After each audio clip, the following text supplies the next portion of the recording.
చూస్ country delight, live better. ఇప్పుడే country delight యాప్ని download చేసుకోండి. సార్ అన్ని ఇయర్స్ లవ్లో ఉన్నారు, 6-7 ఇయర్స్ హస్బెండ్ వైఫ్గా ఇద్దరు కలిసి ఉన్నారు కాబట్టి అట్లీస్ట్ ఎప్పుడు కూడా మీకు తన మీద పాజిటివ్ ఒపీనియన్ కానీ, తనలో నచ్చిన మంచి క్వాలిటీ కానీ ఏం లేవా సార్? నిజంగా చెప్పండి. నిజంగా అవన్నీ లేకుండా ఒక కూతుర్ని కన్నారా మీరు? ఏమి చెప్పాలండి, ఏంది నాకు ఒక మనిషిగా ఇది లేదు. ట్రీట్మెంట్ బ్యాడ్గా ఉండేది. సో హస్బెండ్ వైఫ్ అంటే అలానే ఉంటుంది కదా, ఇద్దరు ఇండస్ట్రీలో ఉన్నారు కాబట్టి ఎవరో ఒకళ్ళు అర్థం చేసుకోవాలి. అది అండర్స్టాండింగ్ చాలా మన ఇంపార్టెంట్. ఫ్యామిలీలో ఎవరో తెచ్చి పెళ్లి చేసుకుంటే జరిగింది.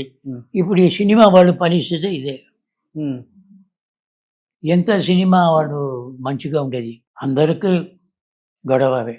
మరి 6-7 ఇయర్స్ లో ఉన్నారు, హ్యాపీగా ఉండబట్టే కదా పాప కనక కూడా పుట్టింది మీకు. That is also she didn't like it.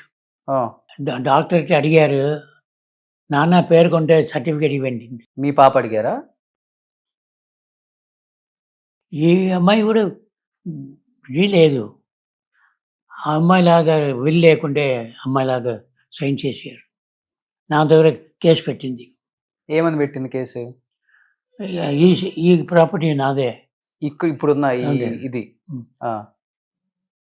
నేను చెప్పినాను, మా మదర్ అక్కడ నాది అని చెప్పింది కోర్టులో. ఇది సిగ్నేచర్ మీ మదర్ది కాదు, వేరెవరు వేసారు.